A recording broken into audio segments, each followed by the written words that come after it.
It's the mid-50s, and dentist ballyhoo entrepreneur Charles Doc Strub has one goal in life: to shove it to Walt Disney. Oh, no. I'm coming for you. Hey, no! Okay, it's not one goal, but it's... His second goal is to make him suck it. Charles Doc Strub, a poker enthusiast, a dentist with a golden drill, he was called. He's the dentist with the golden drill. James Bond hates him. Can't catch him. Because he has so many cavities. Doc Strub, by 1918, had built up a practice of 6 painless extraction dentist office because when he was a kid, there was very painful endeavor. So he set about in about 1906 of modernizing dentistry out of the dark ages of gum gnashing and into the 20th century of still scary but less archaic methods. But when the San Francisco earthquake hit, his state-of-the-art equipment was destroyed and he had to rebuild from there, like a phoenix from the ashes. Like a phoenix from Arizona.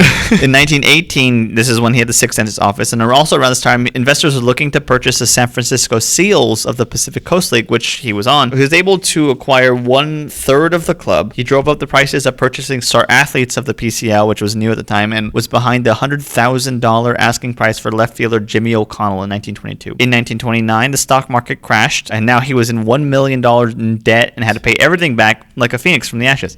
You got to repay those ashes.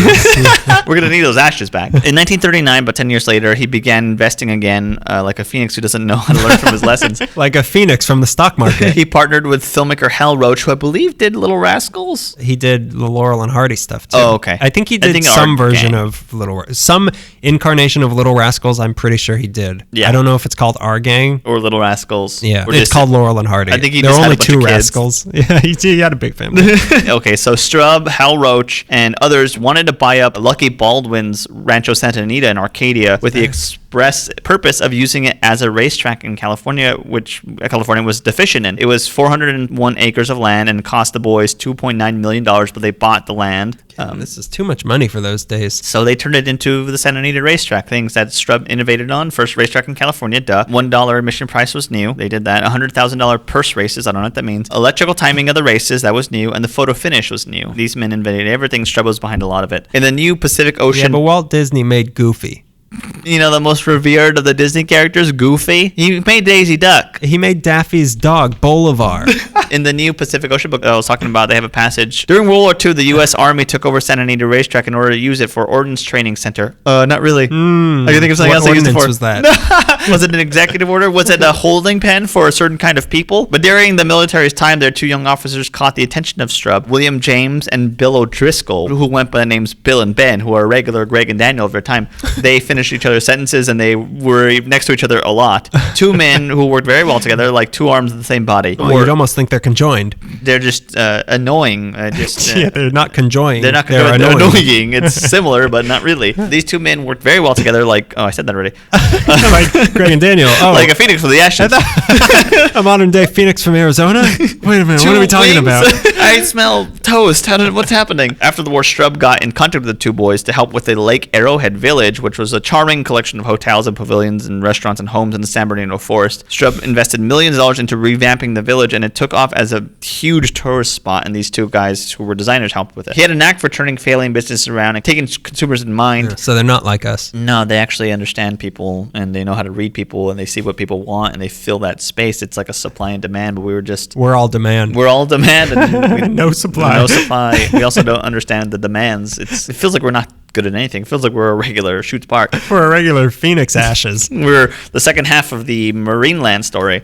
We're a regular Orky and Corky. We cry when we're separated, and then one of us dies. And the other one turns really aggressive.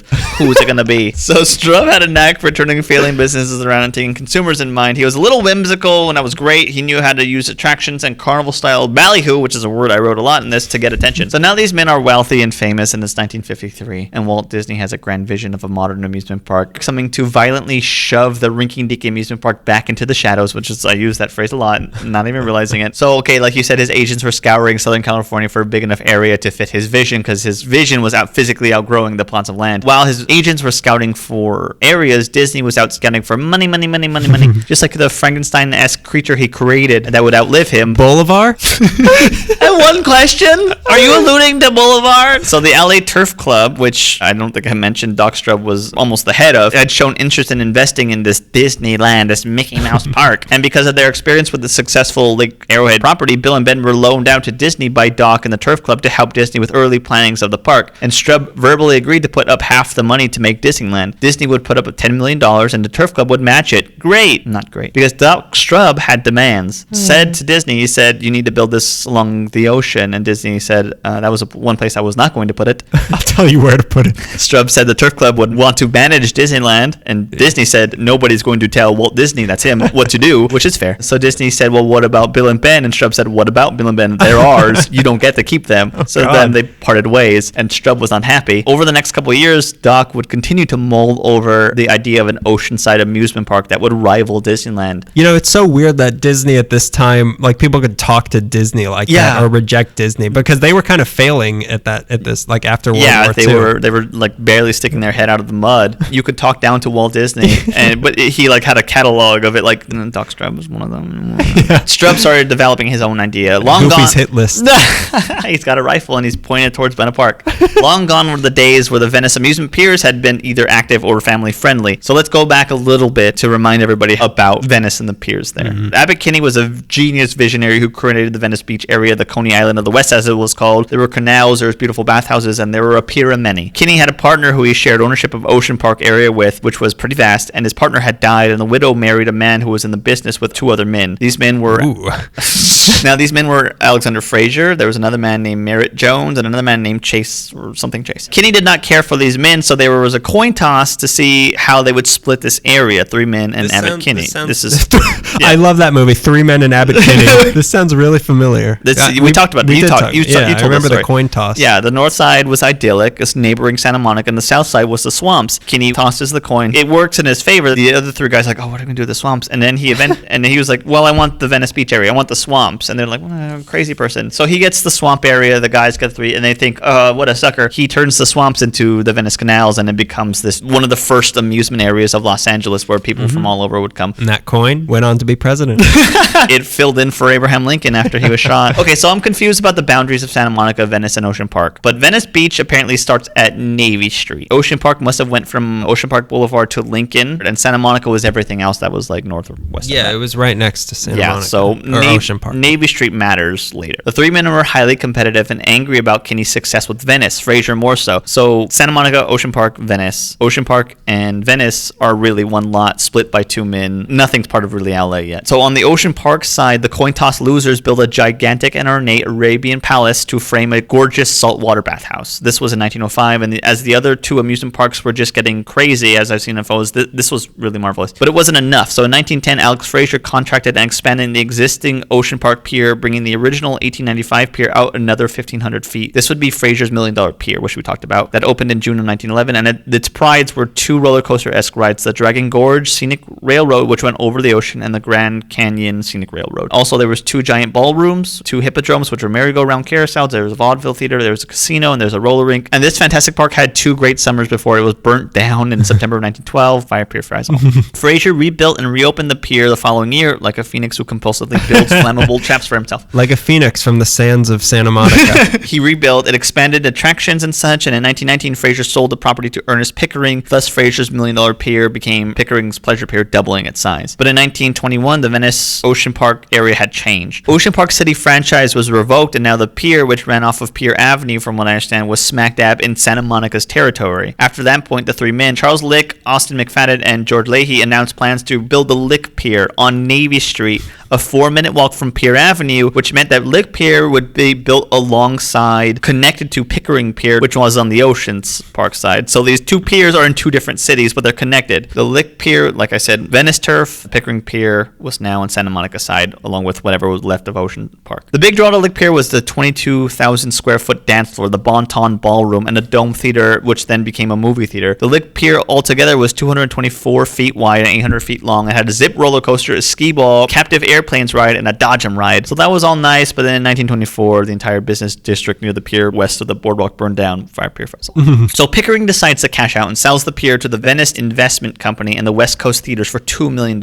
And then the city of Santa Monica basically goes to war with them, claiming that they couldn't issue a building permit because they wanted to lease the sand, which the city owned, I imagine, by the pound. So this was tied land rights. They owned the sand. They owned the land underneath you. So Lick Pier had no issues because they weren't in Venice territory, but Pickering Pier had to deal with that. And after all this hoopla, the Venice Investment Company was able to rent the land from Santa Monica, $2,000 a month from the city, and now it would be called Ocean Park Pier. This was 1925. Combined, these two piers would provide the physical layout and frame for the eventual Pacific Ocean Park. But Ocean Park Pier had some fun things. They had a roller coaster called the High Boy. It was a roller coaster. It went along the edges of the pier, right? It was pretty fast, and it had sharp edges, like really sharp turns. What do you think that means? Whiplash, constant whiplash, or people flying off into the ocean. They were jettisoned off the ride, missed the pier, which would have probably crushed their skull, and they landed in the ocean. They had an area called Tunerville, which in Merritt's book he calls it a cabinet of Dr. Caligari-esque haunted village with spooky animatronics. Cool. Everything was kind of bent and weird looking. It looked really cool. There are a lot of great stories about the gap years of Ocean Park and Lick Piers until it becomes POP, and it was a lot of fun and kind of like a rinky-dink little pier. Fun but standard, your basic carnival. What kept the pier going for a long time was a 24-hour club at the Bonton Ballroom on the pier, built in 1924, that had groups coming over after their shifts at Douglas Aircraft to dance all night.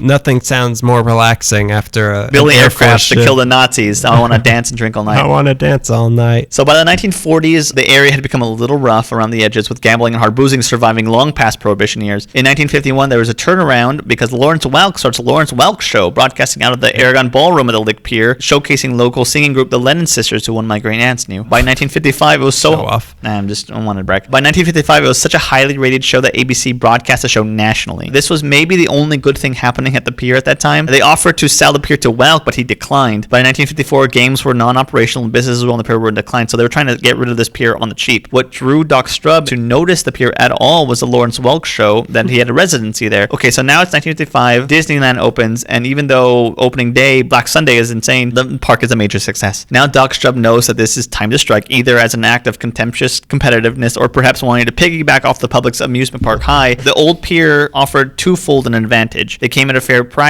and the Lawrence Welk Show legitimized it. So the Turf Club buys the Ocean Park Pier and the Lick Pier for $3 million. Bill and Ben in the press promised wholesome family fun, unlike the 2 or so decades of grime that the piers had lived through. They hired the architectural firm Pereira and Luckman to draft plans, who were also tapped to draft plans for Disneyland, and that never was. Under their belt, other than that, they also did the CBS television studios and Robinson's department store in Beverly Hills and Pasadena. Pereira said regarding their plans for the park that we feel futuristic. So lessons learned from Disneyland: 1, make money. 2, don't have a loose collection of random. Bring a hat. Get on all the scary rides first, and then you don't have to worry about it for the rest of the day. You would dread it forever. 2, don't have a loose collection of random carnival rides with no overarching theme, hence theme park, as you said. Oh, this is a farm theme park. Oh, this is gulag theme. This is corn theme. Have a theme. Corn. Bill's Corn. Bill's Corn Park. So all the rides on the piers would be remodeled and revamped with a space-age nautical theme, googie and modern as hell. The High Boy would become the Sea Serpent, stuff like that. Shops along the outer promenade would form the most ambitious part of the park, Neptune's Kingdom. It's 1957. The Turf Club announces that the Santa Monica City Council approved a 17-year lease of the Ocean Park Pier and a nearby property, and a 25-year lease on the Tidelands in the Ocean Park Auditorium. Bill and Ben had been negotiating with CBS, thus making the Turf Club and the CBS partners in the venture, and started a jointly owned company, Pacific Ocean Park, POP. Work got started by tearing down some of the old structures that were unsuitable to the new designs, and for the ones that could be remodeled, they just drew fins on them or whatever. Mid-1957, Bill and Ben take over the ride design from Luckman and Pereira to add a sense of indefinable magic to the park, which doesn't look good on an invoice. They brought in movie studio people to help out. Maurice Ayers, who was a special effects expert, was brought in. He had worked on Cleopatra, and he had helped create the Red Sea scene in 10 Commandments. That's why I recognize the name. Ayers along with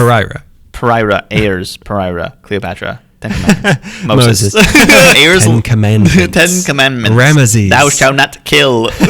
Thou shalt not build corn parks. Ayers, along with some other studio people, would help build the sets and some of the rides. He brought in his brothers-in-law, also studiomen Don and Bud Drieger, and they began designing and building the nautical world of Pacific Ocean Park. Ayers worked on the pier's 2 big attractions, the Mystery Banana Train Island, which is a long name, which was at the end of the pier, where you can board a docked excursion boat and take tours of the Santa Monica Bay. And where's the banana bananas. Why is it bananas involved in this? Why you gotta bring bananas in this? This also isn't a train, it's a boat. And Neptune's Kingdom, which was a miniature train ride through animal habitats like chattering monkeys, not real. Beavers, not real. Otters, I don't know. Parrots, not real. Then you tunnel through a volcanic mountain and under a thatched roof area where a tropical rainstorm would pour down overhead. There was live fish and sea animals in glass cases, giving the illusion that you were under the Pacific. Then you see King Neptune at the end of the ride, and he looks angry. It all looked akin to Disney's movie 10,000 Leagues Under the Sea, which is fitting since Fred Hartman, who was helped design the park, also worked film production and design on that. It also sounds kind of like Disney Sea a lot. Yeah, it does. Everything after you said Marineland and Disney at Sea, I'm like, Disney at Sea would have been a better name. So they were shooting for an opening of 1958, and the construction was moving along in January, February, but Doc Strub had a stroke and died soon after, never being able to see his vision realized, never getting to stick it to Disney. There's a man named Gwyn Wilson who filled his position as vice president of the Turf Club, and then the president and vice president of CBS became members of the board of directors of the club. But despite people working round-the-clock shifts, opening day was pushed from June to the end of July, pushing way over budget and frustrating everyone. So in June, during the scramble to open and set up all the ships of, you're gonna love this, the shipments of ride parts and animals started to arrive because they're gonna have like a zoo, like a little zoological. The pieces of the banana train came in, great. Porpoises were delivered on white foam rubber mattresses, that's great. Wait, real or fake? I think they were real. They just put a porpoise on a mattress and just like like a water relax. Yeah, so they brought in a couple of chimpanzees, Rob, Roy, and Tonga. The problem with the two was during their journey to the park, they escaped from the cages and drank a gallon of expensive perfume that was 65% alcohol. Oh no! The perfume was going to be used to add scent to the waters in Neptune's fountain, and it was estimated that Rob, Roy, and Tonga, these two monkeys, drank $2,300 worth of perfume. Wow, the life of a monkey. These college-age monkeys. That must have been a lot of perfume if it was going to scent all of Neptune's domain. They must have just cracked a cold one open. In late June, early July of 1958, you could not hear about POP opening soon. It was all over the radio and in print, everywhere announcing that the grand opening was approaching. There was these weird publicity gimmicks going. They like hired two Samoan chiefs and a member of the British Council General. They were asked to come to POP. They were flown in to secede the South Sea Islands at the tip of the pier and to make the pier an honorary member of the Samoan Islands. That's good. Make a joke of them. That's good. Yeah. Let's take jabs at the Samoan Islands. Film actress Mitzi Gaynor of the movie South Pacific cast lays into the lagoon at the loading station while those inebriated monkeys ate them. The monkeys rode the train around the park eating bananas to try to sober up. Do a few laps, okay? 3 days before the grand opening, they had a soft opening for the press and invited 3,000 kids from different youth organizations to come and put their gross little hands on everything. And they had Debbie Reynolds and Art Linkletter serving as a host for the events. The kids were there until 4 p.m. Then it was POP After Dark. Oh, no. What are the monkeys drinking now? Let's get the monkeys more drunk. You smell awful nice. No, but they did have an evening event, like some silly boy gala, to benefit the Rice Davis Child Guidance Clinic. In attendance were noted stars Jerry Lewis, Dean Martin, George and Gracie Allen, Greg Peck, Lauren Bacall, and Judy Garland. The high-class entry fee for this event was a whopping $12.50. Pacific Ocean Park officially opened to the public on July 22nd or the 26th or the 28th. I read all three of them, 1950 and 9:30. 20,354 guests attended the beautiful new space-age nautical amusement park. Opening ceremonies were held under the very sleekly designed starfish-shaped dome at the entrance of the new Neptune's courtyard, which was beautiful. Starfish, but like Jefferson starfish. Yeah, like a space starfish. A space fish. Yeah, space fish. I should be writing for SpongeBob. Replacement of Doc and a girl named Janine Dowles, who was dubbed Miss Fragrance of France, poured whatever perfume was left that the chimps didn't get into. They poured it into the fountain while Bill and Ben, along with the CBS Vice President James Aubrey, Lawrence Welk, and Leo Carrillo of the Turf Club, turned oversized prop valves and let the waterfalls in the courtyard and to begin to flow as hundreds of balloons were released and the crowds rushed in. It was a massive hit from the get-go. A lot of people were really impressed, especially investors, and so were the people who helped create it. But the guests went crazy for it. And over the next weekend, they saw 40,000 people come in one day, trumping up Disneyland for that given day, at least one day. Disney Burbank would have never dipped that low. Traffic in that area was a catastrophic mess. If you could imagine, everything in that area is 2-lane streets, and they blocked all of it. It's bad as it is. There was like lines going to Marina Del Rey. By December of that year, over 1 million people had entered POP. There was a Flying Dutchman, a dark ride on the tracks with threatening pirates and others behind bars. It was obviously inspired by Pirates of the Caribbean. There's a Deepest Deep. They rode into a submarine-style car with a plastic dome where you can look out and see mermaids and stuff. Little Nemo. There's Little Nemo? Finding Nemo. That's what it. No, that's the other one. Little Nemo's Adventure with Albert Brooks. There was a Flying Fish, was a standard Wild Rice roller coaster. There's Mr. Dolphin, which is a Starliner ride with Mr. Dolphin's Wild Ride. Everything's just a fish now. Snow White and the Seven Guppies. Okay, there's the Union 76 Ocean Highway, which was like futuristic looking cars like Autopia. There's also a Flight to Mars like a certain Space Mountain. There's Ocean Skyway, which is the gondolas that like they used to have at Disneyland too. There's a Sea Circus, which was like sea animal shows. There's a Mirror Maze, which is like a fun house. The Country Fish Jamboree. Tunerville turned into Davy Jones' Locker. Now it was like spooky mirrors, but it was like nautical. A haunted reef? Perhaps. So these are all the rides. There's a lot going on there. Then the decline, which came swiftly and then sort of over a decade. When I say swiftly, it was like a phoenix dying and then not coming back. So first, CBS took over most of the Turf Club. They fired Bill, but not Ben. The neighborhood was not great when the park was created, and over the years, as we'll hear, and we already know, it was not in a good place, and nor would it be for a very long time. But most of all, the villain of this story is Santa Monica. The city of Santa Monica had a love-hate relationship with the park. As early as 1959, the next year, the redevelopment agency of Santa Monica wanted to build skyscrapers and scrambling to relocate and skyscrapers. Nothing but skyscrapers. You're singing Skyfall. Skyfall as Goldfinger. There's a lot of layers. This is a Memento joke.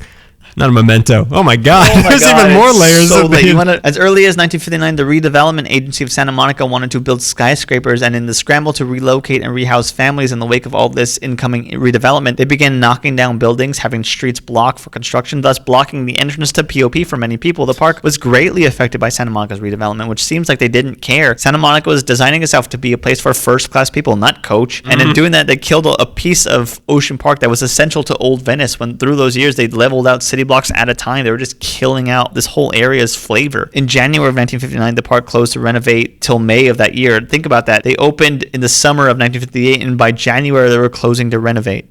Okay, so in renovations, all they really did was they added a new color scheme. They captured a whale and some dolphins for the Sea Circus show, and they added a petting zoo called Zooland. There was also an insane ride called the Space Wheels. 4 merged Ferris wheels stacked 2 high, rotated at the center by 2 huge arms, and it reached out 92 feet in the air. Oh my God. Hard no thank you. Well, that sounds like a terrible idea. It's terrible. Let's do Connect 4. They finally added a kiddie area called Fun Force since everything else was so intense. Tickets were now 35 cents more than it should have been. It was now up to $1.25. No thanks. First of Many Things was filmed there. It was an episode of Sunset Strip 77 Cool, but a better show is in store. By August of 1959, they weren't doing well, even after reducing ticket prices again. After an assessment of the park, a report indicated that major renovations were needed to boost attendance. A little over a year after opening up, they needed major renovations. The park was hemorrhaging money at this point. They had a huge overhead. They needed $2.3 million more.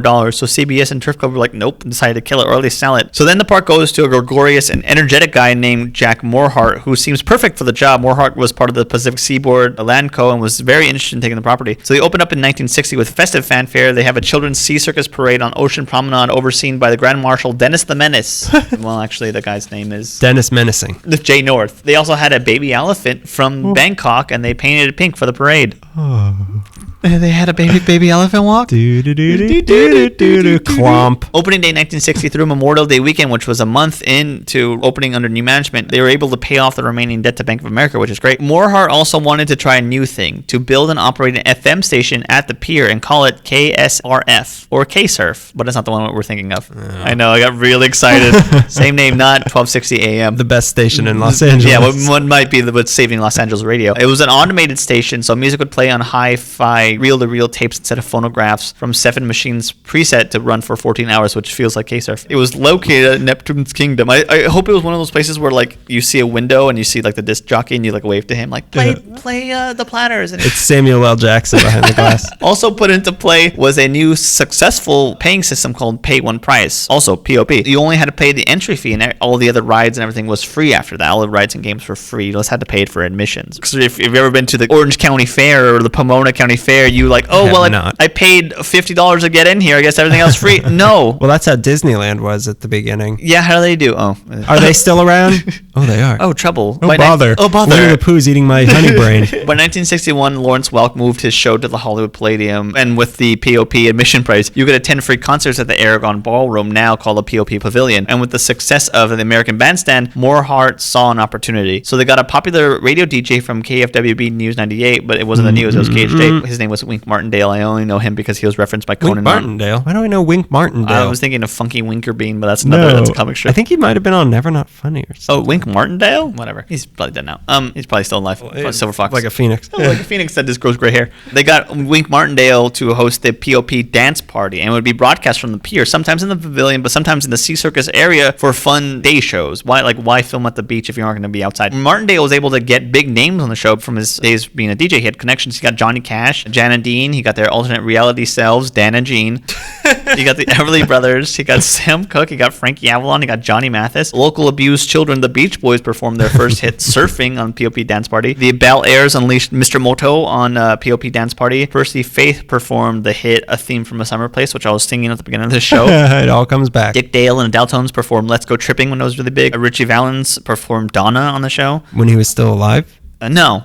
Rosie and the Originals played Angel Baby on the show as well. And those are just the ones that I felt like writing down. There was a surf trend going on in the country in Pacific Ocean Park, and it became embedded in the Southern California dream, surf culture. Like POP was hip. It was part of that surf movement that happened. Weird. And it did something that Disneyland could never do. It was cool for teenagers. Disneyland's still cool for teenagers. I go every grad night.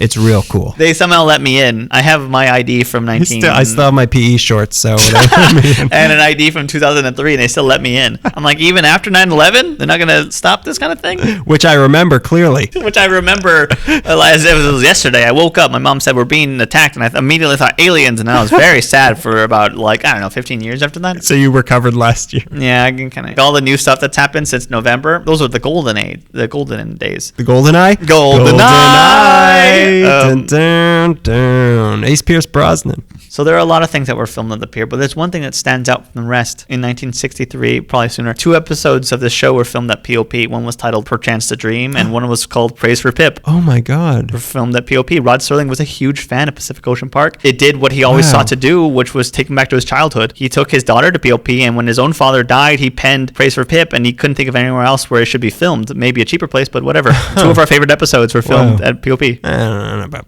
Praise for Pip, one of my favorites. Praise for Pip is one of my favorites, and you told me to watch it, so it has to be one of your favorites. And Perchance to Dream is wonderful, and it's got Va-Va-Voom, the cat girl. Oh my, the cat girl, gimme. Let's just talk about her and Will Again, Kimball. we're on Adam Carolla's show again. Oh, women are attractive. Hey, take it to Joe Rogan. Hey, settle down here. Let's not make any statements we can't take back. No hard takes, please. By this point, one thing was becoming clear to Jack Morehart. The park was not making him any profit. There was a huge overhead to operate. Too many people were coming, then not coming, and the ocean air was thick, and the moisture was causing damage to the rides, and the looks of the pier was deteriorating. He had to raise the adult price to $1.91 and added no new rides. $1.91? They're gonna give out 9 pennies every time someone gives them $2? Cool. I could not do anything with this. So in 1963, Morehart sold the Santa Monica portion of POP to San Francisco-based realtor Irving Kay for $7.5 million. So the last big good thing to happen at POP was the opening of the very different Cheetah Discotheque. A sign of the times and the area as a whole and the country. Cheetah was a moody, psychedelic venue for bands and for artists to exhibit work. It was meant for hippies and artists, which no thank you. Bands that played there include The Doors, Jefferson's Airplane, Jefferson Starfish was that? Jefferson Starship, that's their home base. Starfish. Eric Burden and the Animals played there. Captain Beefheart played there. The Seeds, the Standows, Buffalo Springfield, Janis Joplin. Water Buffalo Springfield? Water Buffalo Springfield. No, I was going to try to make a Captain Beefheart joke. Well, he's a sailor. Duh, there we go. How can I connect Captain Beefheart to the ocean? Can't put it together. So it's late 60s, and you could only imagine what snotty Santa Monica had to say about people like Captain Beefheart walking around. The only Beefheart I eat is tartar. Tartar! They said, on the roof of a skyscraper, and no one heard them. They said it to a hawk that was perched on their arm. And a phoenix ate it. Damn, Phoenix! So also that year, February of 1967, a 12-year-old boy who was fishing with his sister on the catwalks of the pier at the edge, that lower deck, fell into rough waters and drowned, which did not help the image. The pier was the last thing the hippie culture needed. This is what City of Santa Monica needed, was POP is dangerous. Give me a reason. Give me a 12-year-old dead boy. And I'll give you the world. In March of that year, the City of Santa Monica received a cancellation notice from one of POP's insurance carriers, and if there was no liability on the park, Santa Monica was not going to revoke their business license happily. You mean renew? No, they're going to revoke the business license. Oh, they will revoke it happily. If there's no liability, they were going to okay. One of the heads of POP rushed over to Santa Monica to show them that they were insured for $1.5 million, even though that was kind of flimsy from what I read. But he still showed up. up. And for what he heard from Santa Monica was opinions about the state of decay of the park, the peeling paint, the old restaurants, boarded up windows. It wasn't attractive to look at from high-rise apartment complexes in Santa Monica. And that's when he knew it was over. When like he came, like, hey, I have what you need, and then like, ugly park you got there. Be a shame if it got uglier. So in August, the city of Santa Monica filed a suit against POP to regain the physical possession of most of the land that the park stood on. And by April of 1968, the park was sold off, ride by ride, thing by thing, and closed, gate padlocked. Monkey by monkey. The monkey by monkey. We're sending him to SeaWorld. He needs to be a barker. He's got enough perfume in his body. Poor thing's got a real problem. Lick's Pier side of the park, where the POP pavilion was active for years because it was not part of Santa Monica, but it was also not family friendly. I read that they filmed the movie They Shoot Horses, Don't They? At the Aragon Ballroom and use it to recreate the La Monica Ballroom, which was on the Santa Monica Pier, which was where the novel was based on. I have no idea where this movie was filmed. I feel like this whole podcast is just you trying to figure out where they filmed where They Shoot Horses. Either way, it's destroyed. I'll never be able to go and reenact my favorite part, which is the end. It's the part about they shoot horses. Hey. It's what they say in response to they shoot, or response becomes they shoot horses, don't they? Yes. What's the rest of this movie about? Dancing? I showed up 2 hours late. What is this about? So in 1969... What's all this then? What's all this then? So in 1969, a section of the Midway gave and fell into the ocean, and nobody seemed to care. Did they just leave it there? Yeah. There's pictures. So I can swim under that ocean, which I'll never do. And ride some sort of, I don't know, banana train or whatever. I mean, when the Midway gave, they didn't do anything about it. So they, in that time, they just left it. Over the years, it became a hangout for rough kids and bums. The Z-Boys, known for the great documentary Dogtown and Z-Boys, used to surf through the wreckage. If you watch they'll show POP looking like a ghost. They'll talk about it. So it's weird for all the fuss that Santa Monica made about it being an eyesore. They just left it to rot there. Like it's Antigone's brother. It looks better this way. Antigone's brother left on the battlefield. Like just, oh yeah, it's fine like this. In mid-1970s, someone set fire to Lick Pier side of the park, destroying the Aragon Ballroom and the safari ride. Fire purifies all, sadly. According to the book, hippies building a fire under the pier lost control of the campfire and set it ablaze by accident. In 1974, an even more devastating fire destroyed what was left, probably the same hippies who never paid attention as Boy Scouts. Now it's just wood piling on the shore, but this wood piling used to rival Disneyland, and to the locals, it was like the setting of their life growing up along a beach in Los Angeles. It had so much promise when it was set up. Like if you look at pictures, you're like, that should still be a thing we have here, but it's not. So now it's And that's nothing. It's just like a wood. There's a little bit left on the shore at Ocean Avenue, I think, or Pier Avenue, and it's just like wood pilings of whatever they didn't want to clean up. It's still there. So I can go be a Z-boy on it? You can be a Z-boy, yeah. You could. Yeah, that's what Zaffron stands for. I'm Z-boy. I'm the Z-boy.